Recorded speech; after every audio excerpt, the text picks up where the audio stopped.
오늘 말씀은 에베소에서 행한 바울의 말씀 사역에 대한 소개입니다. 바울은 에베소에서 3개월가량 하나님 나라에 대해서 강론을 했습니다. 그런데 3개월간의 사역의 결실이 무엇이었느냐? 9절과 같이 일부 사람들이 마음이 굳어 순종하지 않는 겁니다. 그리고 이들은 무리 앞에서 바울이 전하는 도를 비방하기에 이릅니다. 아무리 진리의 말씀이 전해져도 진리를 받아들이지를 않는 거예요. 3개월 내내 바울의 강론과 권면에도 불구하고 이들의 마음이 강팍해져 있으며 믿음을 거부해 버렸습니다. 믿음은 들음에서 나며 들음은 그리스도의 말씀으로 말미암는다는 이 말씀이 무색해지는 저들의 모습입니다. 듣기만 한다고 해서 되는 게 아니더라는 것이 저들의 모습을 통해서 드러나고 있어요. 이사야서 6장 9절 말씀에 너희가 듣기는 들어도 깨닫지 못할 것이요 보기는 보아도 알지 못하리라 라고 하였듯이 들어도 보아도 깨닫지도 알지도 못하는 겁니다. 이와 같은 상태는 분명 우리에게 있어서 저주라 할 수가 있는 거지요. 저들의 상태가 어느 정도였느냐? 바울이 전하는 도를 어떻게 합니까? 이들이 비방하였다고 말씀을 하고 있어요. 여기서 비방했다는 말이 어느 정도의 상태를 나타내고 있느냐 하면은 비방한다는 말은 나쁘게 말하다, 욕하다 이런 뜻이 있는 말이에요. 이 단어는 또 하나님과의 관계에서 우리 인간의 불경함을 나타내는 단어와 거의 같은 뜻으로서 지금 바울의 이 도를 복음에 대해서 듣고도 이를 거부한 그리고 비방한 이 비방은 하나님께 대한 불경이요 성령의 사역을 거스르는 죄악의 수준까지 이르는 모습이었다는 거예요. 하나님께 은혜를 받은 이들은 말씀에 대한 깨달음이 그 마음의 선물로서 주어집니다. 이는 곧 회개로 이어지게 되고 삶의 변화를 가져오게 됩니다. 그러지 않고서는 그 마음이 견딜 수가 없도록 성령께서 매일 시시때때로 찌르시기 때문에 그렇습니다. 성령에 이렇게 민감한 사람은 성령의 세미한 소리에도 견디지 못하게 아파하고 회개하고 변화를 이루어내더라는 거예요. 그러므로 하나님의 말씀을 듣는데 이 마음에 찔림이 없다는 것은 마치 본문의 이 사람들처럼 저주와도 같은 상태인 것이죠. 하나님께 선택받은 자라는 증거는 하나님의 말씀에 가만히 있지를 못하더라는 것입니다. 견딜 수 없는 성령의 역사로 말미암아서 내가 반응하지 않고서는 배겨낼 재간이 없는 거예요. 우리의 연약함이 성령의 사역을 거부하려고 합니다. 이 마음 가운데 일어나는 성령의 역사를 계속 거부하려고 하는 거예요. 그러나 성령께서 이런 우리의 자아를 무너뜨리고 완전히 무장해제의 상태로 만들어 버리시더라는 겁니다. 선택받은 자의 특징이 바로 이거예요. 그러므로 택함받지 못한 자신의 연약함이 성령의 사역을 끝까지 가로막아버리는 것이고, 택함받은 자는 성령께서 그 사람의 연약함을 무너뜨려 버리시고 진리를 받아들이도록 완전히 무장해제시켜 버리더라는 것입니다. 우리가 복음을 받아들이는 데는 이런 놀라운 성령의 역사와 사역을, 이게 나를 복음에 완전히 무장해제시켜 버리신 이 놀라운 은혜가 있었기 때문에 이 자리까지 이르게 된 것입니다. 성령께서 그러면 어떤 일을 하시는가를 우리가 좀 살펴보면은요, 로마서 8장에 이와 같이 성령도 우리의 연약함을 도우시나니 우리는 마땅히 기도할 바를 알지 못하나 오직 성령이 말할 수 없는 탄식으로 우리를 위하여 친히 간구하시느니라. 마음을 살피시는 이가 성령의 생각을 아시나니 이는 성령이 하나님의 뜻대로 성도를 위하여 간구하심이니라. 우리가 알거니와 하나님을 사랑하는 자 곧 그의 뜻대로 부르심을 입은 자들에게는 모든 것이 합력하여 선을 이루느니라. 우리는 성령의 도움이 필요할 수밖에 없을 만큼 무기력합니다. 사태를 분석하지 못하고 그것에 관해 지혜롭게 간구하지도 못하는 그런 무능한 존재입니다. 그런데 성령은 이런 우리의 연약함을 극복하도록 도와주십니다. 성령께서 우리의 연약함을 도우신다고 말씀을 했는데 여기에 바로 성령의 사역이 드러나고 있어요. 도우신다는 말의 뜻을 좀 더 정확하게 풀이를 한다면은 함께 가담하여 열심히 돕다, 이런 뜻이 있는 말이에요. 이 사실이 무엇을 의미하는 것이냐? 성령께서 인간의 이해를 초월하는 영적인 기도를 하도록 중재하여서 우리와 하나님 사이를 연합시키는 일을 이루시더라는 거죠. 단순히 옆에서 도와주는 정도가 아니라 성령 자신이 주체가 되어서 함께 내 짐을 지어주시는 것을 의미하는 거예요. 그러므로 성령께서 우리의 연약함을 도우신다는 말은 성령께서 우리의 연약함을 떠맡는다는 것이에요. 우리의 연약함을 그분이 대신 떠맡으셔서 우리를 대신해서 간구해 주시더라는 겁니다. 이 얼마나 정말 어떻게 보면 죄송합니다, 세속적인 말로 이거 우리 완전히 수지 맞은 일 아닙니까? 나는 연약해서 하나님의 뜻 알 수 없어요. 기도는 하지만 하나님께서 뭘 원하고 뭘 기도하길 원하시는지도 우리가 지혜가 없어서 그걸 분별을 못해요. 그런데 성령께서 친히 그걸 다 떠안으시고 나와 하나님 사이를 중재하면서 하나님의 뜻 가운데 기도하시도록 계속 나를 이끌어 가시고 나를 위해 이렇게 간구하시더라는 겁니다. 이거 성령님 아니면 우리는 큰일 날 뻔했습니다. 그러므로 하나님의 선택받은 자는 아무리 어려운 시험이나 환난, 실패를 만난다 할지라도 이 성령님의 주도하에 성령께서 우리를 도와주신다는 이 사실을 믿어야 합니다. 그로 인해서 어떠한 상황에서도 두려워하거나 낙심하지 말아야 하더라는 거예요. 왜요? 성령께서 나를 주도해 가고 계시더라는 거예요. 나는 연약하지만, 나는 무기력하지만, 나는 무능력하지만 성령께서 이런 나를 또 맡아 버리시는 것입니다. 나를 대신해서 친히 간구해 주십니다. 나로 하여금 그 하나님의 역사를 받아들일 수밖에 없게 만들어 버리셔요. 이게 얼마나 감사한 일입니까? 내가 할 수 있는 일보다 할 수 없는 일이 어떻습니까? 더 많습니다. 할 수 없는 일이 더 크고 더 많아요. 그 부족한 부분을 성령께서 다 채워주시니 이 얼마나 감사한 일입니까? 그래서 하나님의 택함을 받은 백성 되기에 조금도 부족함이 없게 해 주십니다. 나는 이거밖에 안 되는데 이거 뺀 나머지를 다 채워주셔요. 이 사역을 성령께서 나를 위해 해 주시더라는 사실입니다. 그렇기 때문에 하나님을 사랑하는 자, 곧 그의 뜻대로 부르심을 입은 자들에게는 모든 것이 합력하여 선을 이루게 되는 것입니다. 내가 한 게 없어요. 성령께서 이거 다 해 주시더라는 거예요. 그러나 내가 나된 것은 하나님의 은혜로 된 것이니 내게 주신 그의 은혜가 헛되지 아니하여 내가 모든 사도보다 더 많이 수고하였으나 내가 한 것이 아니요 오직 나와 함께 하신 하나님의 은혜로라. 이겁니다. 여러분, 저도 뭐 잘난 게 있어서 이 자리에 서겠습니까?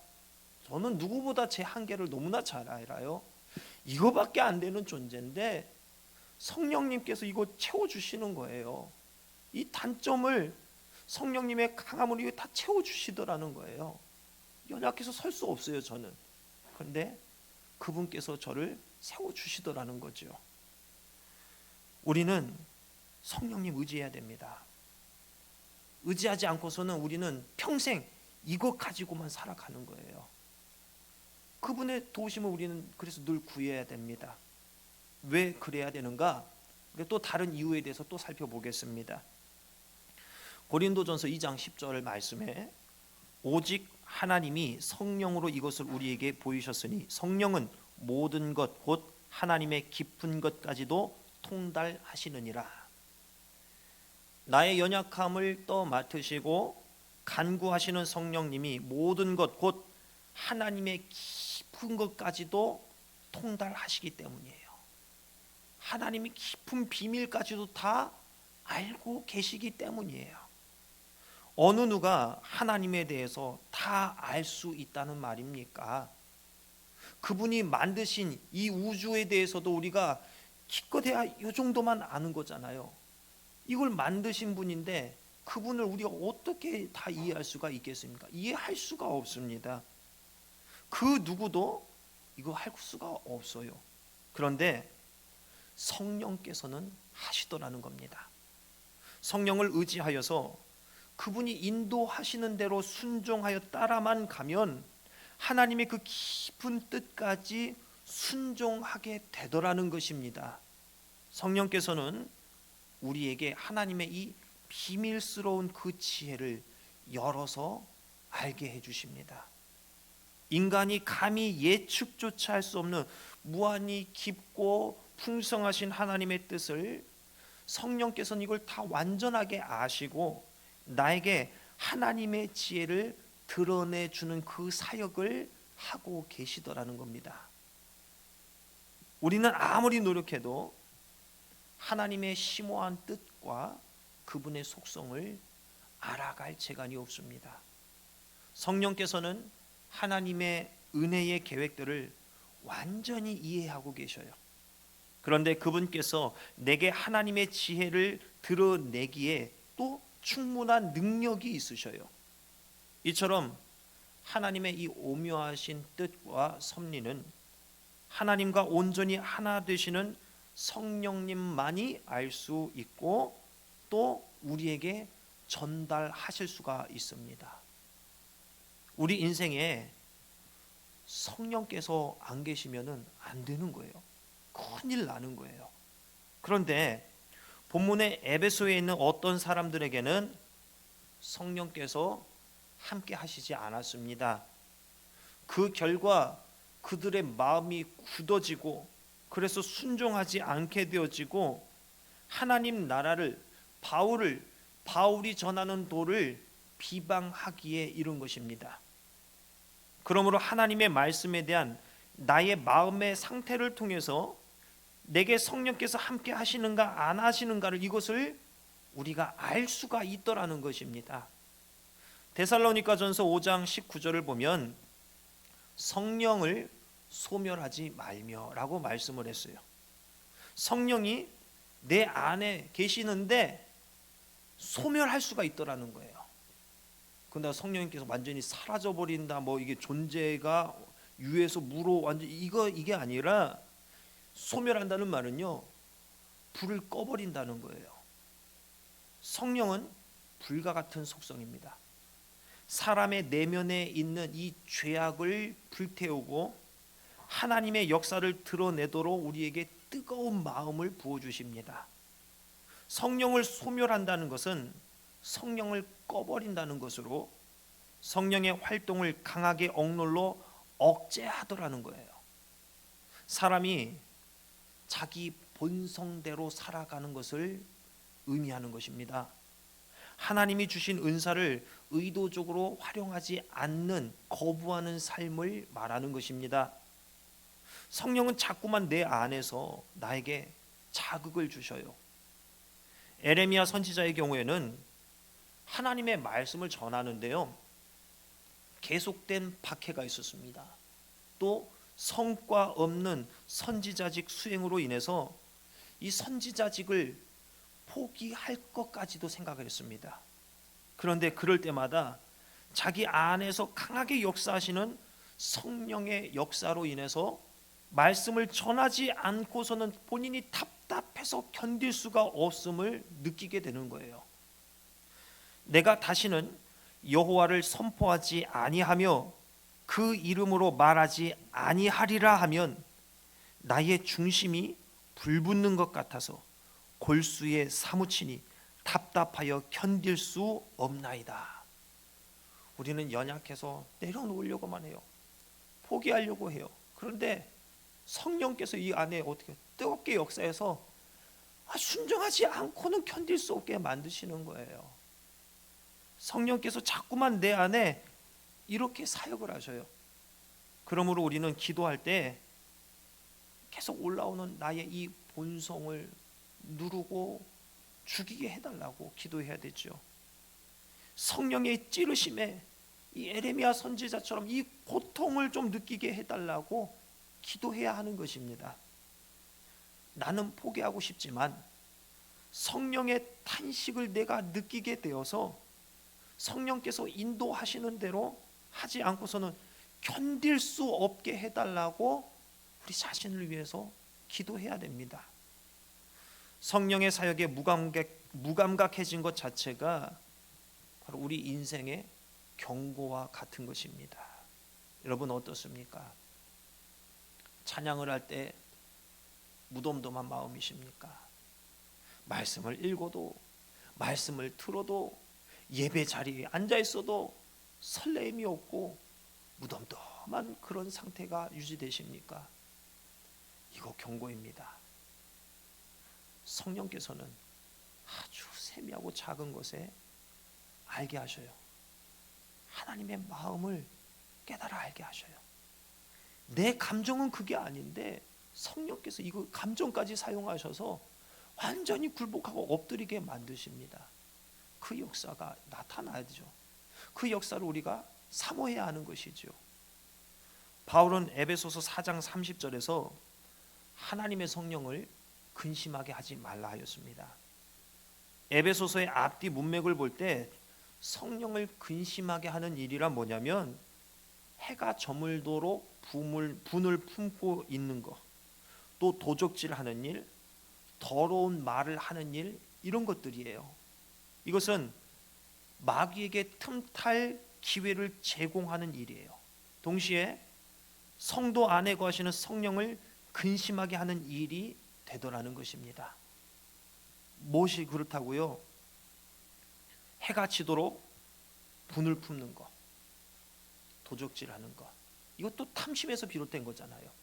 그리고 더러운 말 하는 것, 바로 이것이 마귀가 틈탈 기회를 내가 공식적으로 제공하는 것이고 성령을 근심케 하는 일이 되는 것입니다. 성령께서 근심한다는 이 사실을 통해서 우리는 성령이 인격을 가지고 계신 분이라는 사실을 알 수가 있는 거예요. 즉 성령은 생명과 어떤 정서가 없는 어떤 기운, 어떤 성스러운 좀 그런 기운 이거나 아니 성분이 아니더라는 거예요. 그분은 불의한 일에 대해서 근심하고 슬퍼하는 감정을 가지고 계신 인격체라는 사실입니다. 우리는 마귀에게 틈탈 기회를 줌으로 인해 성령의 사역에 내 안에서 역사하시는 이 찌름에 점점 무감각해지더라는 것입니다. 그럼 우리는 어떻게 해야 됩니까? 성령을 근심케 하지 말라는 이 말씀 문맥에 있는 에베소서 4장 31, 32절을 우리가 확인을 해보면 너희는 모든 악독과 노함과 분냄과 떠드는 것과 회방하는 것을 모든 악의와 함께 버리고 서로 인자하게 하며 불쌍히 여기며 서로 용서하기를 하나님이 그리스도 안에서 너희를 용서하심과 같이 하라라고 말씀을 하였습니다. 우리가 버려야 할 것이 무엇이냐? 성령을 근심하지 않게 하기 위해서 성령께서 나에게 역사하신 것에서 내가 세밀하게 반응하기 위해서 민감하기 위해서 우리가 뭘 버려야 되느냐? 악독한 말, 분노를 담은 행동으로 이어지게 되는 이 분노, 복수하고자 하는 적대감, 상대방에 대한 악한 말, 욕설이나 조롱하는 말, 온갖 종류의 나쁜 감정, 이것을 버려야만 하다라는 것입니다. 이러한 것들이 성령을 근심케 하고 성령의 사역을, 성령의 불을 꺼뜨리는 원인이 되더라는 것입니다. 즉 종합해 보면 간단하게 표현하면 뭐예요? 말과 감정을 잘 다스리지 못하면 성령을 소멸하게 되는 거예요. 성령을 소멸하게 되면 하나님의 깊은 뜻에 우리가 절대 순종할 수가 없습니다. 결국엔 본문에 나타난 그 어떤 사람들과 같이 마음이 굳어 순종하지 않고 하나님을 비방하는 자가 되어 버리는 것입니다. 그 어떤 성도의 사역도 느낄 수 없는, 그 어떤 성령의 사역도 느낄 수 없는 영적으로 죽어버리는 존재가 되는 거예요. 악독, 노함, 분냄, 떠드는 것, 회방하는 것, 모든 악의, 이것은 성도가 반드시 버려야 할 것들입니다. 성도가 버려야 할 것들을 내가 나타내고 있다면 그것은 내가 영적으로 아주 심각한 상태에 직면해 있다는 것을 우리 스스로가 나타내는 거예요. 성도는 어떤 모습을 나타내야 하는가? 서로 인자하게 하며 불쌍히 여기며 서로 용서하기를 하나님이 그리스도 안에서 너희를 용서하심과 같이 하라 말씀을 하였습니다. 이것은 하나님을 닮아가려고 할 경우에만 체득되어지는 하나님의 자비하심과 이 자비하심의 성품과 관계된 것들이에요. 하나님을 닮아가기 위해서 우리가 애써야지만 얻을 수가 있는 거예요. 가만히 있으면 얻을 수가 없더라는 거죠. 그러면 우리는 자원하는 심령으로 능동적으로 팔을 걷어붙이고 하나님을 닮아가기 위해 애써야만 하는 거예요. 이웃의 일을 자신의 일로 여길 정도의 마음을 우리가 나타낼 수 있어야 되고 상대에 대한 배려와 동정심을 우리가 가지고 있어야만 합니다. 성도는 주님께 빚을 지고 있지요. 때문에 우리가 다른 이에게 용서의 은혜를 베푸는 것은 주님께 진 빚을 갚는 행위가 되는 거예요. 반대로 용서하지 않는 성도는 주님의 희생을 통해 내가 하나님께 받은 용서의 은혜를 모른 채 하는 태도를 할 수가 있는 것입니다. 성도는 인자하게 여길 줄 알아야 됩니다. 불쌍히 여길 줄 알아야 됩니다. 용서하는 행동을 지속적으로 나타내야만 합니다. 이런 모습을 통해서 그 사람이 성령의 사역에 민감하게 반응하는 사람인가 아닌가를 알 수가 있는 것입니다. 이런 것들이 전체로 녹아내려온 게 그 사람의 인격이잖아요. 그 사람의 인격을 보면 그 사람의 성령의 사람인가 아닌가를 우리가 볼 수 있더라는 것입니다. 오늘 우리는 사도 바울의 설교를 석 달 동안 들었던 자들이 어찌하여서 복음에 대해 비방하는 자가 되었는가, 이 부분에 대해서 살펴보았고 성령께서 우리에게 무엇을 원하시고 우리 가운데 어떤 일을 하시는가에 대해서도 우리가 살펴보았습니다.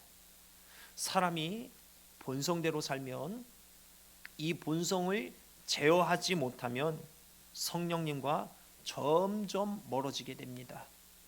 사람은 다 약해요. 다 무너집니다.